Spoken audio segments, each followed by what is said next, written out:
And I want you to cast your mind back as far as you can in your life. I've met some people who can even remember being a baby. I can't. Just cast your mind back as far as you can. Remember what it was like to be a small child.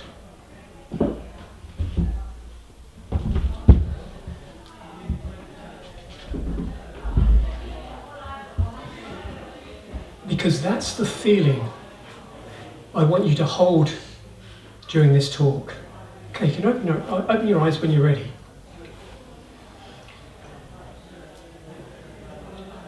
This is not an information-based talk. Okay, so I'm not going to give you information that you can take notes on and carry with you. This is an insight-based talk. Does that make sense? Yeah. So it's a talk about you. It's a talk about me. It's a talk about everyone on planet Earth and how we as individuals create our own reality. Now, the reason why I wanted you to cast your mind back as far as you could, because when we were small children, we were using non-verbal thinking. So we were still having thoughts. Okay? There was still thought happening. But it was non-verbal thought. And when I say this is not an information-based talk, that's what I mean. The way I would like you to listen, and you've already heard some of this already today, how I'd like you to listen is listen beyond the words. Listen as if you were listening to music, or looking at a beautiful sunset, or walking on a warm sunny beach where you're not thinking about anything in particular. That's the state of mind, that's the kind of mind I need you to be in when you listen. And try and listen beyond the words, because the words don't really matter. What matters is who we are as individuals and how we are continuously creating our own reality in this present moment. In fact, there is nothing but this present moment. Now, a colleague of mine in America was recently asked, she said, well, people use the intellect a lot, so they said, so what's the intellect good for? And she said, well, it's pretty good at reminding you to put your pants on before you leave the house. Yeah, right? yeah. Pretty good for that, isn't it? Yeah. Happened to me a few times, Dana. Who hasn't had the dream that well, I certainly used to have these dreams when I was younger, that you've arrived at school and you've got no clothes on, or you're still in your pyjamas. Bit scary, really. So, the way that we create reality is like this. And now we're all doing this. Every human being on the face of this planet is creating reality in exactly the same way, no exceptions. Now I'm going to talk to you a little bit about thought. And the thing I want to say about thought is, I'm not talking about thinking. We're all doing that 24 hours a day. You notice, like, even when you're asleep, there's still thought happening, isn't there? There's still thinking going on. But there's something that lies behind our thinking. And it's called the power of thought. Now, the power of thought is the capacity we all have, and it's the energy behind life itself that gives us the capacity to create thinking. Now, for the last couple of years, I've been saying this quite a lot, so I'm going to share it with you. There's only really two ways we can use our thinking. Now, I'm not talking about positive or negative. I'm talking about the way that we understand what's actually happening when we're thinking. So, when I say we're creating our reality in every living moment, what I'm saying here is when we really know at a heart level that our thinking is creating our reality. So we know that thought creates reality. I'm sure everyone in this room has some sense that their thought is creating their reality. Anyone who's looked in any spiritual direction at all will have some sense of that. But there's more magic there. There's much more magic there than you realise. and it's this, that the two ways in which we can use, I'm going to fly, the way we can use thought is that either we recognise that thought creates the reality we're experiencing. If we do, if we really see that at a heart level, guess what happens? Thought is no longer a problem, right? We won't get caught up in anxiety, we won't get caught up in stress, we won't get caught up in any kind of thinking because we realise that the moment that we're living in is everything's okay. Everything's okay while our mind is quiet. So be careful as you're listening. Remember, this is not information based, you don't need to memorise any of this. I just want you to relax as much as you can. This is another important factor about thought. Did you know that you were all born genius? Now, I'm a high school teacher, and sometimes I say that to a group of kids and they look at me and go, "Oh, sir, you've got the wrong group here." Well, we're all thick in here. They're like, "No, you've got the wrong class." And I say, no. I'm not talking about book learning, right? I'm talking about natural wisdom, common sense, intuition. Right.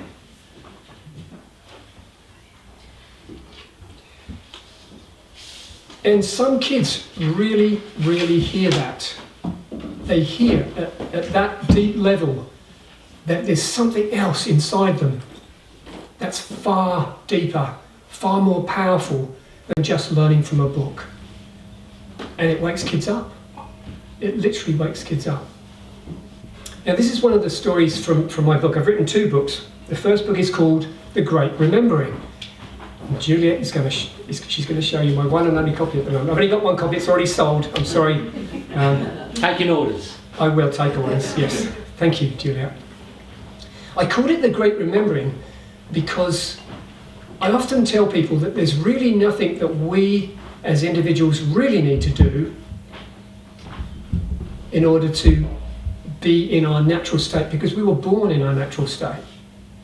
You can't escape your natural state, it's who you really are. And we've already heard both speakers so far point in that direction, haven't we? That we are the soul. We're not this physical body. In fact, there's one thing I love doing in science with kids. There's a few things I love doing in science with kids, but one of them is I draw a picture of the Earth on the whiteboard, and then I draw a picture of the moon, and I say that the subatomic particles of our body, in equidistant, I have to explain equidistance first, but in equidistance terms, the gap between our subatomic particles is further apart than the distance between the Earth and the moon. And they go, that doesn't make any sense. And I said, well, that's how much space there is in us. We're more space than we are particle. Yeah. Which is incredible, isn't it? Yeah. Absolutely incredible. It's incredible.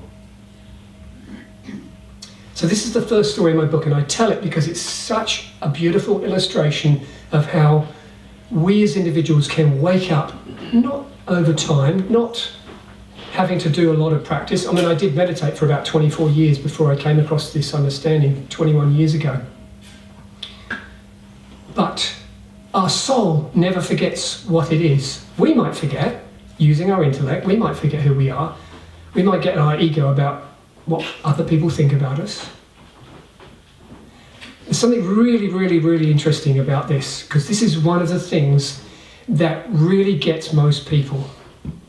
And that's why I call myself a human relations consultant, because the number one problem in the entire world is communication between people, in companies, in families, you name it. That's the one problem people have, because when we get in our ego, we get lost in our thinking. When we're calm, when we're in our natural state, everything's fine. And it's much easier to communicate. When I have the good fortune to work with couples, I always say the worst thing you can possibly do is discuss things when you're not feeling good. Yeah. If you try and discuss things when you're not feeling good, it's going to go badly wrong. Yeah. You can have the same conversation when you're feeling better, when you're feeling that love again. You can use the same words, but because it's coming from a place of love, that has a very different effect, doesn't it, on anyone? And again, don't chastise your children when you're feeling bad, because it'll come out badly wrong. And your kids will think, oh my God, my mum really hates me. When you know you love your kids. You know, it's the easiest thing in the world to love kids. So I'm going to tell this little story. So, as a teacher, every now and then you get the golden opportunity to do invigilation. Now, some teachers find this incredibly boring. I love it. It's the quietest room you're ever going to be in. The kids are not going to play up. They don't poke each other. They don't throw anything. They don't even look up unless they need something, and then they put their hand up. Because we're there to make sure they've got everything they need. That's all our job is. Now, I find those rooms so relaxing that I have to continuously walk around because I'd fall asleep standing up otherwise. Like, what's happening with that teacher over there? He's sliding down the wall. So I was walking around. It was the second hour of a 2-hour exam. And so when the kids are finished, they're allowed to, you give them extra paper and allowed to doodle. And this young girl was drawing on this piece of paper. She'd drawn this really dark image with a biro. And underneath it, she'd written the following words. "It's just me, on my own, against the whole world, and this is my life." And I went, whoa. So I leaned in and I whispered to her, I said, "Do you really think that's true?" And she just looked at me and nodded. So I walked away, and I got another piece of paper and I wrote about 3 lines on it. And I took it back and I gave it to her. Now, I didn't see that kid for about a year and a half. And the next time I saw her was in an English lesson, and this time the kids were sitting around doing essay preparation. And I saw her at the back of the class, and that's that kid. I wonder how she's doing now. Halfway through, so all the kids are just working in small groups and they're all talking, she sort of looked around a bit and then crept over to the front and said, "Sir, you're that teacher, aren't you?" And I said, "Yeah, you mean in the exam room?" She says, "Yeah." She said, "Can I come and speak to you? I've got something I've got to tell you." And I said, "Sure. Come to the English office at the end of the day and we'll have a chat." So she came in and she sat down and she started to cry. And I thought, oh, what have I done to this poor kid? And when she'd recovered, she recounted the following story. She said, "Sir, at that moment in my life, I was in such a low space that I wasn't getting on with my parents, I wasn't getting on with my brother, I was self-harming, I was locking myself in my bedroom, my life was the pits." But she said, "From that moment onwards, my whole life changed. My whole life changed." She said, "I started getting on with my parents and my brother, I stopped hurting myself, I started going out again and spending time with my friends." And I just thought, this is incredible. And she said this, she said, "Every time I felt low, I read what you wrote." That beautiful young woman is 31 years old now, she'll be 32 this year. She still has that piece of paper. She still has that piece of paper. And she said, when I was feeling really down, I would write those lines out over and over and over again. And I joined a Bible club and I put your words in my Bible, and when I read the Bible, I read what you wrote. And I thought to myself, if these words, if this tiny piece of paper could help me so much, how many other kids could it help? And that was probably the first seed that was sown in my mind to actually write that book, to write a book that would help kids. Now, I call it The Great Remembering, and a number of my adult colleagues have said, especially my friend Bill Paddock, he says, it's a book for teens of all ages. Yeah. You know what I mean? Yeah, okay. Anyone, hands up if you're not still a teenager. Oh, no, sorry.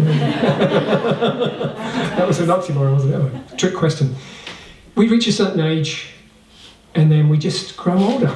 That life happens. But inside, we're still the same. I remember I had a friend, he died at 93, and we were out walking when he was about 90, and I said, "Hey, Nico, does it feel any different to when you were, say, 90? And he said, No. The body grows older, that's all. But inside, we're the same." He was when we met, I knew we were going to be best friends because he had that schoolboy sparkle in his eye. I thought, yeah, we're going to be friends. And that's what we look for in life, isn't it? Are we not attracted to the people that have that sparkle in their eyes? Yeah. That nice energy. We are. Yeah. Why? We're like, it's because we feed on that beautiful energy, don't we? We want to be in that beautiful feeling. Yeah, all of us do. Yeah. Everybody on the planet wants to live in a nice feeling. There's nobody out there that doesn't want to live in a nice feeling. And this is my point. And I'm going to come back to the start again. The secret, the real secret to actually remaining in our natural state, that's the state that we were born in. And we were born in the state of meditation. That's the state we were born in. Now, I don't mean the practice of meditation. There's nothing wrong with that. A lot of people I know practice meditation. But you are already in the state of meditation. You've just forgotten you are. And that's why I was asking you to not listen too much to the words. Listen beyond the words. Because this talk is about you. It's about me. It's about everyone on the planet. It's not about the content. It's about the feeling that we live in, and the feeling tone that we live in is entirely based on the thoughts that pass through our mind. Now again, I don't know a single human being alive that can control their thinking. And some people think they can control their thinking, but there's a difference between thinking you can and doing it, right? Thought arises naturally in our consciousness. And the only job consciousness has is to make that thought look real. That's all it does, right? So everyone in this room is conscious to some degree. Everyone. Now, coming back to the beginning, when you really know at a heart level that thought creates reality, thought is no longer a problem. It's when we reach the stage where I know that thought creates reality. I know, but therein lies the problem. When we think we know that thought creates reality, then we're getting in trouble because we're starting to take our intellect seriously. We're starting to take ourselves too personally. Now, there's two of us in this room that trained with the same man, Dr. Roger Mills. And he always used to say to his audience, be very careful, he would say. Otherwise, you might end up with this awful condition. People are looking around thinking, what horrible condition could we end up with? He said it's called seriosity. Taking our lives, ourselves, too seriously. But when we return to our natural state, remember, you're in your natural state right now. You were born in that state, and you will pass away in that state, back into the great oneness. There's no escaping your natural state. But we're using that power that I spoke about at the beginning, the power of thought, to create the reality we're living in. And sometimes we're innocently, and keep that word in mind, innocently creating a reality that is not serving us. Now I want to tell you something else about thought. You've heard this before, Giles was talking about it. Science teaches us this. We are hardwired for bliss. That's our natural state. We're hardwired for it. Everything else. So let's look at thought again. The way we create reality is whatever arises in our mind, whatever passes through our mind, consciousness makes it appear real. So we don't need to control it. We don't need to change it. We just don't need to take it so seriously. Now, there's a couple of things about that that's really important to remember. Number one, don't ever worry about what other people, and this is a really fundamental thing for most people, don't ever worry about what other people think about you. Because number one, it doesn't matter what they're thinking. And number two, there's nothing that we can do about it anyway. So just let it go, right? There's nothing we can do. We can't control their mind. So you have to let it go. And that sets us free. And where does it set us free to? Our natural state. So the shortcut to our natural state is to allow the mind to relax. Just let the mind settle. Because we have a wisdom inside us that we were born with, that we have for the whole of our lives. And it guides us continuously when we listen. We just have to listen to it. Sometimes I just sit there and I just say, okay, and I was telling Shelley this story at the break.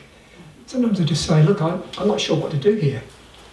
Can you sort it out, universe? I don't know what I'm doing, but I know you do, so, can you sort this out? Now, one of the decisions I made in the last year was I needed somewhere to live. I'd been a nomad for a year and a half, living in other people's houses, which I loved. After living in Australia on my own, in a town where I didn't know anyone, being in other people's houses and in their kitchens was like, oh, there's people around, I love it. So I had to live somewhere. So I looked at this apartment, I thought, yeah, it's clean, it looks nice. So I went to a coffee shop, got a coffee, sat down and said, okay, universe, what should I do? Shall I make it an offer? No answer was coming.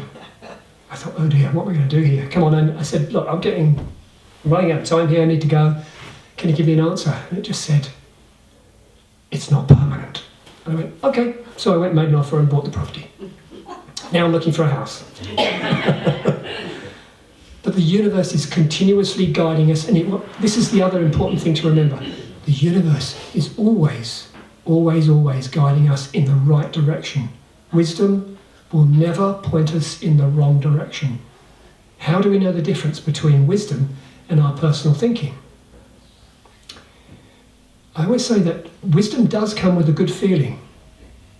And you'll know this, every single one of you will know this from personal experience. It also comes with a feeling of absolute certainty. Absolute certainty. No doubt. You'll have a feeling. It won't come in words. It'll have a feeling that you know that what you're going to do is absolutely certain. That's wisdom. The intellect and our thinking outside wisdom,